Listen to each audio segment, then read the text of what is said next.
The ancient terror. The emergency signal pulsed through the Galactic Concorde's communication network, lighting up priority channels that hadn't been used in centuries. In the Grand Assembly Hall on Centauri Prime, representatives from 200 species fell silent as High Chancellor Vex'Alia activated the transmission. The hologram flickered to life, revealing a Navari diplomat. The usually composed insectoid being's carapace was cracked, one antenna severed, and its compound eyes displayed the unmistakable iridescent pattern of extreme distress. "This is Ambassador Cretal of the Navari Collective." The alien's voice warbled through translation filters.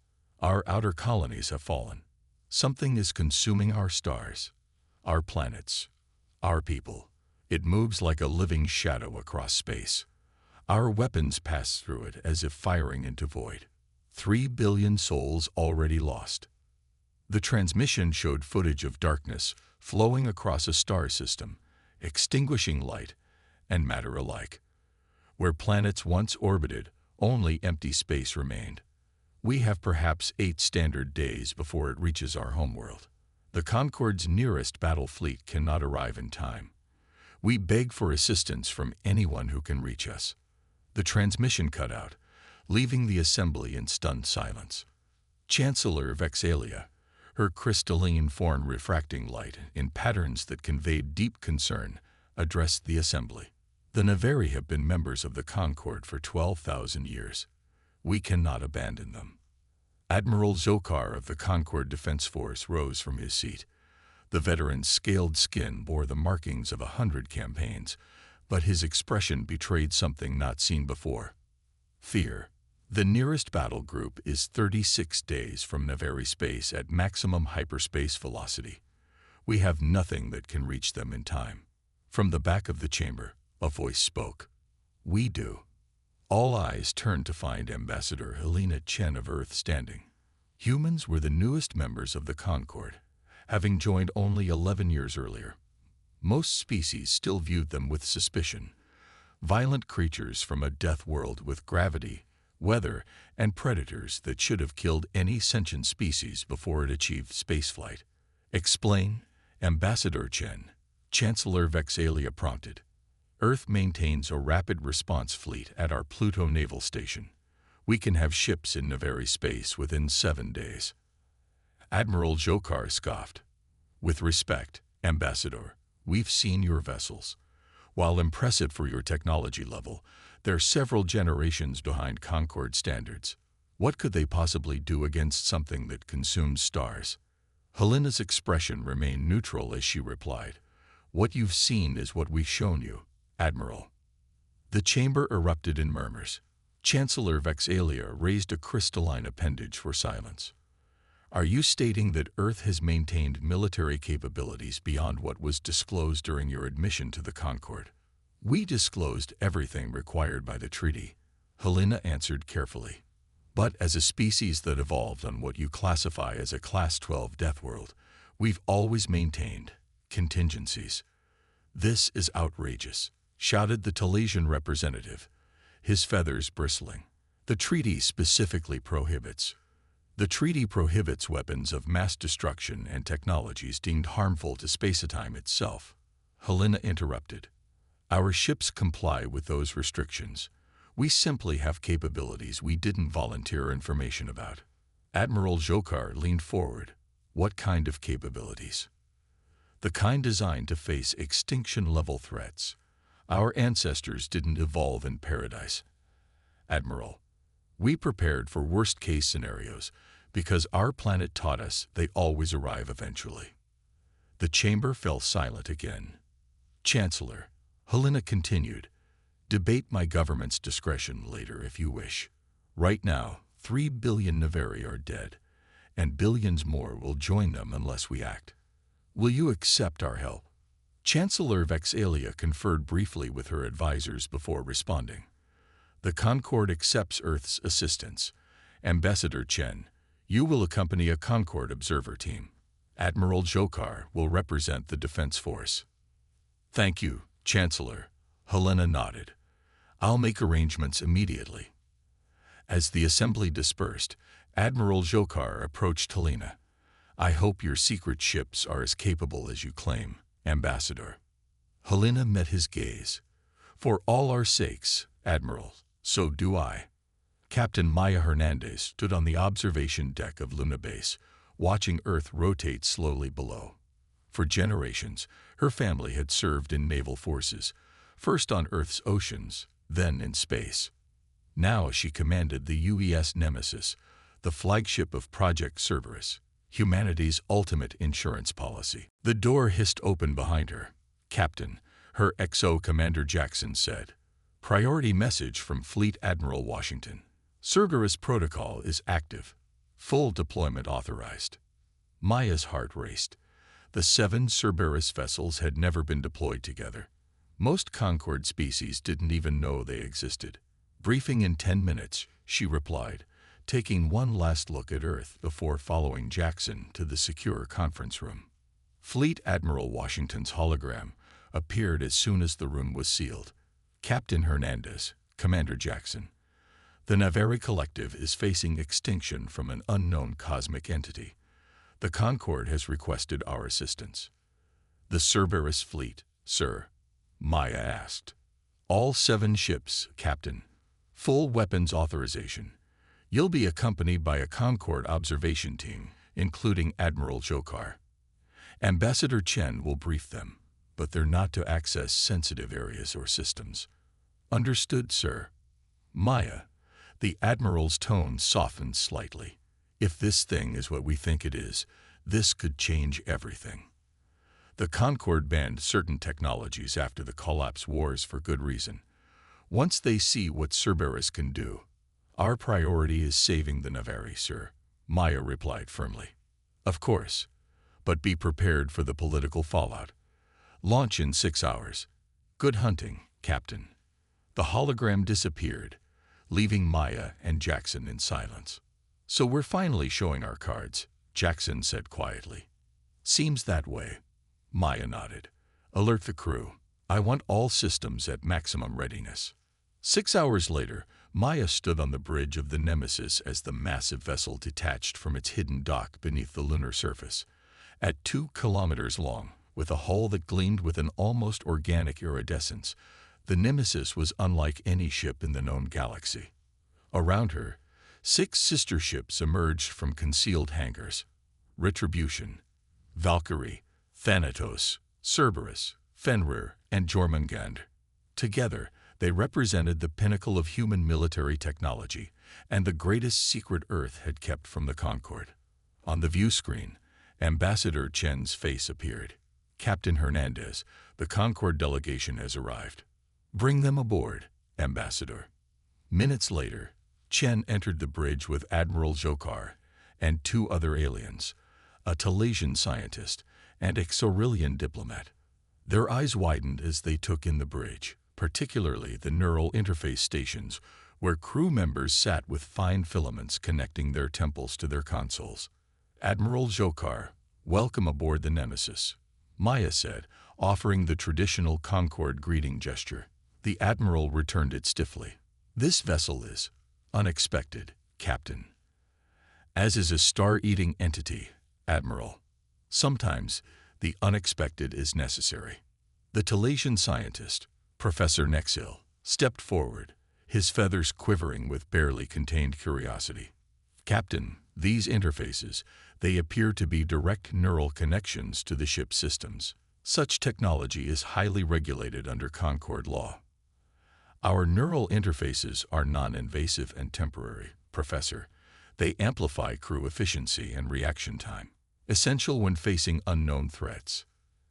"And what else can your ships do that we should know about?" Admiral Jokar asked pointedly. Maya exchanged glances with Ambassador Chen before answering. "You'll see soon enough, Admiral. For now, I suggest you secure yourselves. We're about to enter hyperspace using a method you may find disorienting." She turned to her navigation officer. "Lieutenant Rivera, initiate fold space jump to Navari territory." The young officer nodded, his neural filaments glowing as he communicated directly with the ship's systems. "Fold space coordinates locked, Captain. Cerberus fleet in formation." Execute jump. The space around the 7 ships seemed to ripple, then fold inward. There was no gradual acceleration, no visible energy field. Just a moment of impossible distortion as reality bent around them. And then stars streaked past at velocities no Concorde vessel had ever achieved. Admiral Jokar gripped a support rail, his scales paling. "Impossible," he whispered. "You've weaponized fold space. The theoretical physics alone would require a different understanding of space-time than the Concorde possesses." Maya finished for him. "We call it the Einstein-Rosen drive. It allows us to create temporary wormholes rather than traveling through hyperspace conventionally. Such technology was deemed too dangerous to pursue after the collapse wars," the Xaurillian diplomat stated, her tendrils writhing in agitation. "The Concorde deemed it too dangerous," Ambassador Chen corrected gently. "Earth was not part of the Concorde then. We developed it independently, with safeguards." Maya turned back to her console. "We'll reach Navari space in 18 hours. I suggest you use that time to prepare yourselves for what we'll face, and perhaps to consider that sometimes the forbidden is necessary when extinction is the alternative." As the Concorde representatives withdrew to their assigned quarters, Commander Jackson moved closer to Maya. "They look terrified," he observed quietly. "Not of the entity," Maya replied. "Of us. They're beginning to understand what it means that humanity evolved on a death world. Do you think they'll trust us after this?" Maya watched the impossible velocity of stars streaming past on the view screen. "I don't know. But I do know that trust comes second to survival. The Navari will understand that, even if the Concorde doesn't." In the darkness of fold space, the 7 deadliest ships humanity had ever built raced toward an enemy that consumed stars, carrying the hopes of billions and secrets that would forever change humanity's place in the galaxy. Deathworlders unleashed. The Nemesis exploded back into normal space with a reality-distorting ripple, its 6 sister ships emerging in perfect formation behind it. The bridge crew's neural filaments pulsed with heightened activity as they processed the sensor data flooding in. "Status report," Captain Hernandez ordered, her voice steady despite the grim spectacle on the main view screen. 3 star systems already lay dead, their stars reduced to cold, dim husks. Where planets should have been, only debris fields remained. Long-range sensors detecting the entity at the edge of the Navari home system. "Captain," Lieutenant Quan reported from the science station. It's massive, spanning almost half a light-year in diameter. Composition: unknown, ma'am. It appears to absorb all conventional scanning methods. It's as if it exists partially outside our dimensional plane."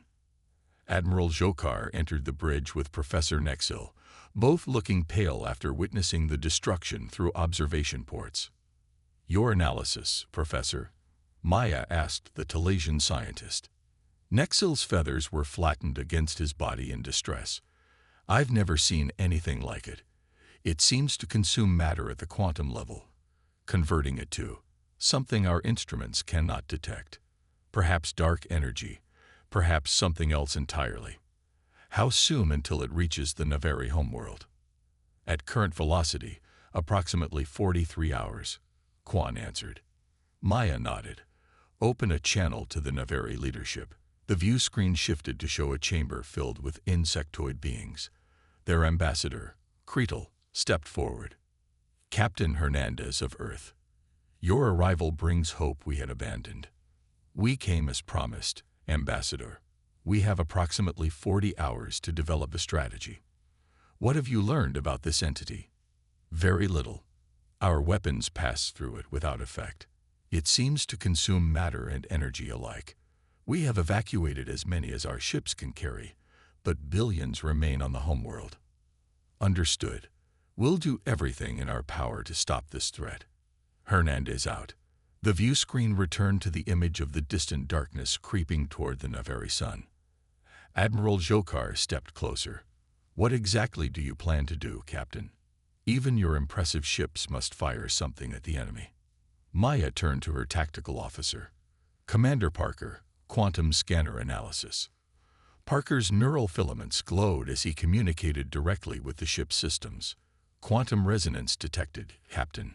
The entity appears to maintain coherence through a form of quantum entanglement.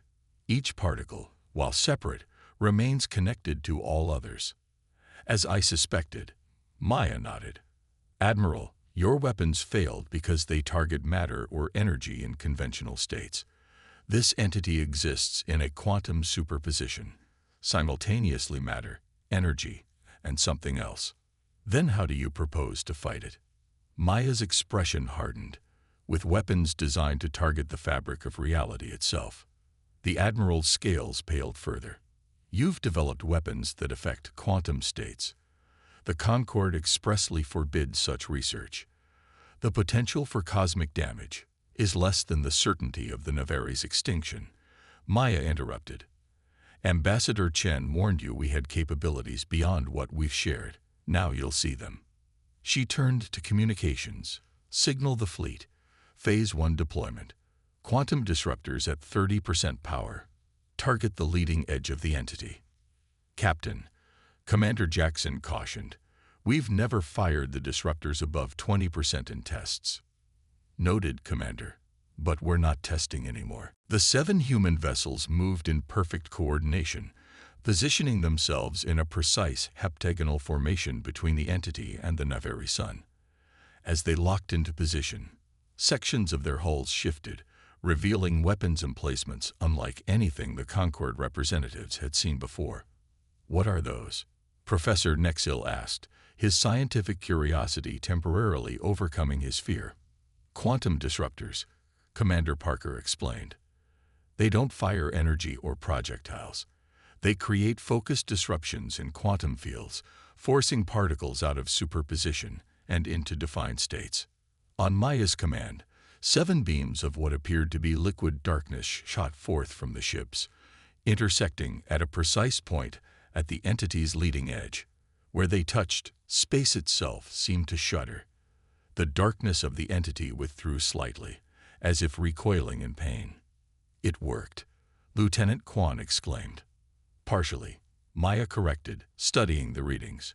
We've disrupted a small portion, but the entity is already adapting. Quantum signature shifting. Indeed, the darkness began flowing around the affected area, continuing its advance.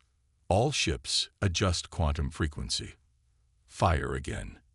The second volley had less effect. By the third, the entity barely slowed. It's learning, Maya said grimly, adapting faster than our targeting algorithms can compensate. Admiral Jokar shook his head. So even your forbidden weapons cannot stop it. Maya's eyes narrowed as she watched the entity's movements. There's something familiar about its adaptation pattern. Lieutenant Quan, run a comparison analysis against our database of evolutionary algorithms. Quan's neural filaments pulsed rapidly. Match found. Captain, the entity's adaptation patterns share similarities with Earth's evolutionary history during the Cambrian explosion. A stunned silence fell over the bridge. Are you suggesting this entity is somehow related to Earth life? Admiral Jokar asked incredulously. Not directly, Maya replied, her mind racing. But its quantum structure might have evolved under similar selective pressures. That gives us an edge. She turned to her XO. Commander Jackson, initiate Protocol Prometheus. Jackson hesitated. Captain, we've never deployed Prometheus outside of simulations. The neural load on the crew will be significant, yes, but it's our best option. Volunteer basis only. What is Protocol Prometheus? The Admiral demanded. Maya fixed him with a steady gaze. The next level of human-ship integration, Admiral. Our neural interfaces don't just allow us to communicate with our ships. They allow us to become them. Throughout the Nemesis and its sister ships, crew members prepared for Protocol Prometheus. Enhanced neural interfaces were distributed, allowing deeper connection to the ship's systems. The entity adapts because it thinks collectively, Maya explained to her bridge crew. Every particle shares information with every other particle instantaneously through quantum entanglement. We need to match that level of coordination. Commander Jackson attached the enhanced interface to his temple. If this works, the Concord will never trust us again. If this fails, there won't be a Concord to worry about, Maya replied. This thing won't stop with the Navari. The Admiral and other Concord representatives watched in growing alarm as the human crew connected more deeply with their ships. The neural filaments spread, forming intricate patterns across their skin. You should return to your quarters, Maya advised the observers. What comes next might be disturbing to witness. We will stay, Admiral Jokar said firmly. If humanity is willing to sacrifice for the Navari, the least we can do is bear witness. Maya nodded respect, then took her position in the captain's neural hub. As the enhanced connection activated, her consciousness expanded. She could feel the nemesis as an extension of her own body. Its sensors became her senses, its weapons her limbs. Through quantum-secured channels, she felt the presence of the other 6 captains and their crews, joining into a single networked consciousness. When she spoke again, her voice carried an harmonic undertone, as if multiple voices spoke as one. All ships, reconfigure to Prometheus formation. Prepare phase shift technology. The 7 vessels began to change. Their semi-organic hulls flowed and reshaped, components shifting in ways that defied conventional engineering. The ships drew closer together until they appeared to merge into a single massive construct, a 7-pointed star of impossible technology. What are they doing? Professor Nexil whispered. They're becoming what they need to be. Ambassador Chen answered softly. This is why we survived Earth. The merged fleet began to emit a field of coruscating energy that bent light around it. At its heart, something impossible was forming. A controlled quantum singularity, a tear in the fabric of reality itself. Phase shift initiating, Maya announced, her voice now barely recognizable as human. Targeting entities' quantum structure. The singularity expanded outward in a controlled wave, intersecting with the leading edge of the cosmic darkness.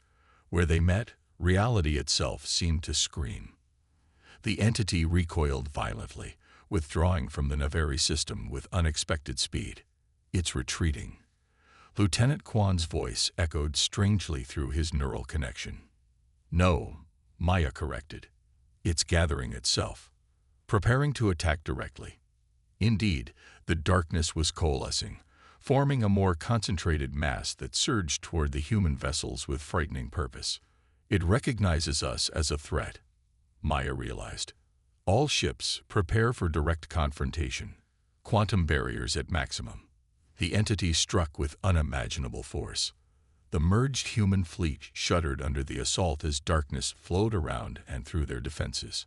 On the bridge, crew members cried out as feedback surged through their neural connections. It's attempting to consume our quantum field. Commander Jackson shouted. Maya felt the attack as if it were against her own body. Through the neural network, she sensed her crew's pain, felt the other captains struggling to maintain coherence. But she also sensed something else, a pattern in the entity's attack, a rhythm to its consumption. All ships, she commanded through gritted teeth, inverse quantum field. Match the entity's consumption rate, then reverse polarity on my mark.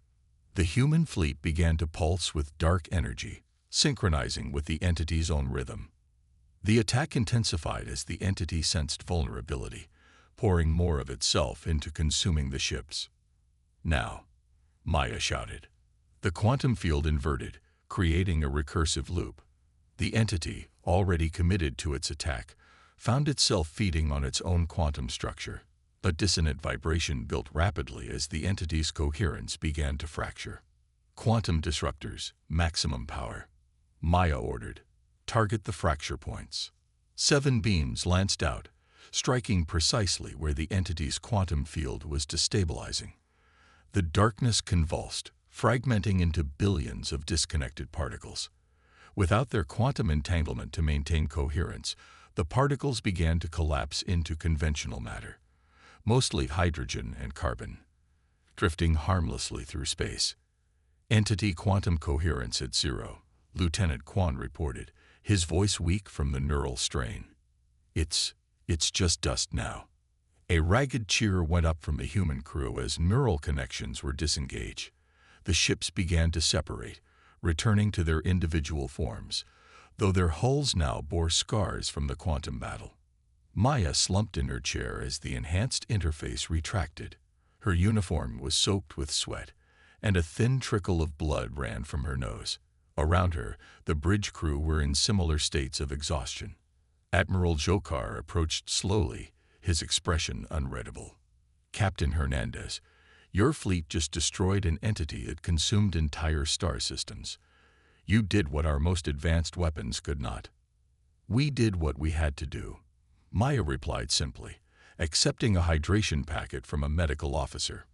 "The Concorde will have questions, many questions." "I expect they will."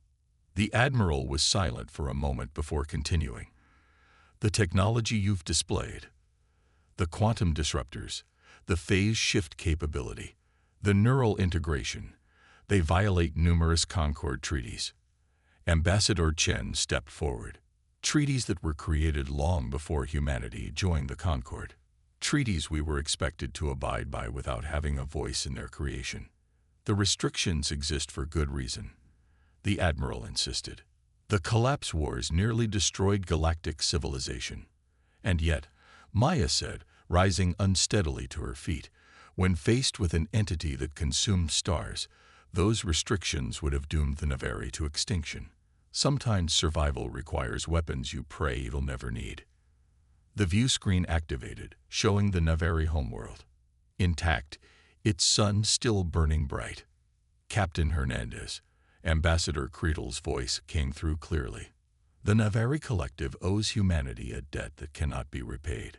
Our world, our civilization, our species survives because of you. No thanks are necessary, Ambassador. We came because you needed help. Nothing more." After the transmission ended, Admiral Jokar faced Maya again. "The Concorde Council will debate this extensively. Some will call for sanctions against Earth. Others will fear you. The balance of power has shifted today. Then perhaps it's time for a new balance," Maya suggested. "One that recognizes that different worlds birth different strengths. The Concorde needs its philosophers and diplomats, its scientists and artists. But it also needs its warriors, its Deathworlders," the Admiral said with new understanding. "Call us what you will. Today we saved billions of lives using technology you forbade. Tomorrow we'll join the debate about how such power should be governed. But we will not apologize for being what our world made us." Ambassador Chen smiled slightly. "After all, Admiral, in a galaxy full of wonders and terrors alike, isn't it better to have humanity fighting for the Concorde rather than against it?" As the Nemesis and its sister ships prepared for the journey home, Maya looked out at the stars, still shining, still alive. The Concorde would never see humanity the same way again. They would be feared, perhaps even hated by some, but they would also be respected. And sometimes, in a dangerous universe, respect was worth more than love. The 7 ships of Project Cerberus, their secrets now revealed to the galaxy, formed up and vanished into fold space, leaving behind a saved civilization and the dawning of a new era for humanity among the stars.